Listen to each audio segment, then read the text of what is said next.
Free school স্ট্রিটের হোটেলে আগুন, অগ্নিকাণ্ড নিয়ে এবার রিপোর্ট তলো মুখ্য সচিব মনোজ কুমার আগরওয়ালের। সোমরাজ রয়েছে আমার সঙ্গে, জানার চেষ্টা করবো। সোমরাজ, এটা বলার অপেক্ষা রাখে না যে ঘটনা ঘটে গিয়েছে, যা অত্যন্ত মর্মান্তিক। ইতিমধ্যে মুখ্য সচিব এবার রিপোর্ট তলব করলেন, কি বললেন তিনি?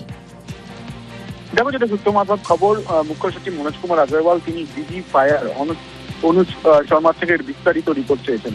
মূলত এই যে মির্জাগালি স্ট্রিটের যে বিল্ডিং এ অগ্নিকাণ্ড ঘটনা ঘটেছে, সেখানে এই বিল্ডিং এ কোন অফিসার এনওসি দিয়েছিলেন, এই বিল্ডিং এ অগ্নি সুরক্ষা ব্যবস্থা হয়েছে নাকি, তার ইন্সপেকশনে কে গিয়েছিল, এবং ইন্সপেকশনে যাওয়ার পর রিপোর্ট কে দিয়েছে এবং রিপোর্টে কি লেখা হয়েছে, ডিজি ফায়ারকে তার বিস্তারিত রিপোর্ট দেওয়ার নির্দেশ মুখ্য সচিব মনোজ কুমার আগরওয়াল দিয়েছেন।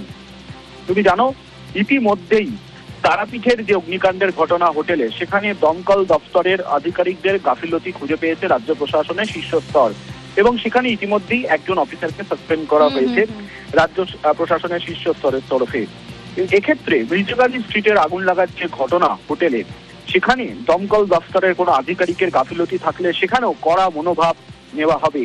ডিজি ফায়ারকে ইতিমধ্যেই সেই বার্তা রাজ্যের মুখ্য সচিব মনোজ কুমার আগরওয়াল দিয়েছেন বলেই নবান্ন সূত্রে খবর।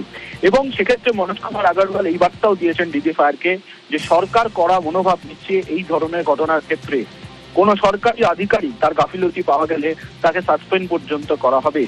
ডিজি ফায়ারকে অবিলম্বে তার রিপোর্ট, এবং সেক্ষেত্রে এই বিল্ডিং এ যে আধিকারিকরা ইন্সপেকশনে গিয়েছিলেন তারা কি রিপোর্ট দিয়েছিলেন সেটাও বিস্তারিতভাবে জানানোর নির্দেশ দেওয়া হয়েছে। ওকে সোমরাজ।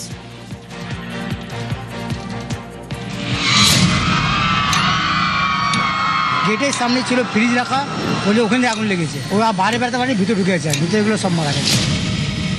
ফায়ার সেফটি কিছু ছিলই না ওর কাছে, ওখানে না সাইন ছিল না আর কিছু ছিল ওর কাছে। সব ইলিগাল করেছে, আগে কমপ্লেনও করা হয়েছিল, প্রচুর ইলিগাল করেছে। 3তলা 4তলা বিল্ডিং এর মধ্যে 10টা গেস্ট হাউস, এক একটা গেস্ট হাউসের আবার 8টা 10টা করে রুম।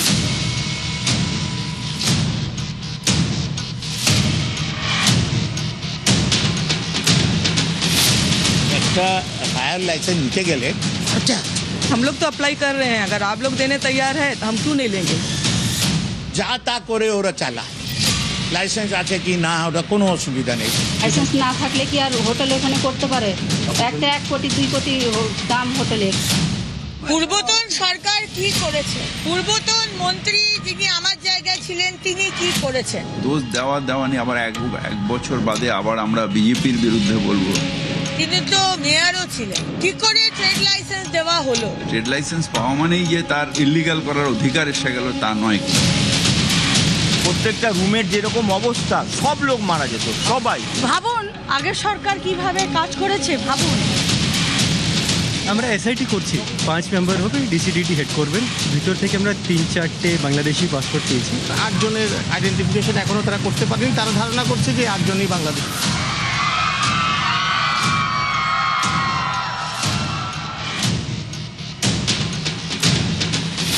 जब भी आया इंस्ट्रूमेंट चेक किए, पूरा फायर का चेक करके हम लोग को एनओसी देते, नो ऑब्जेक्शन सर्टिफिकेट। যারা এই এনওসি দিয়েছেন মুখ্যমন্ত্রী শুভেন্দু অধিকারী কাউকে স্পেয়ার করবেন না, nobody will be spared. কারা এই হোটেলের পারমিট দিয়েছে, ট্রেড লাইসেন্স দিয়েছে, পূর্বতন সরকারের কারা কারা দায়ী সব দেখা হবে। দোষ চাপানো নিয়ে মানুষের জীবন বাঁচানো যাবে চলবে না, 9 জন মারা গেছে, এগুলো করতে দেব না।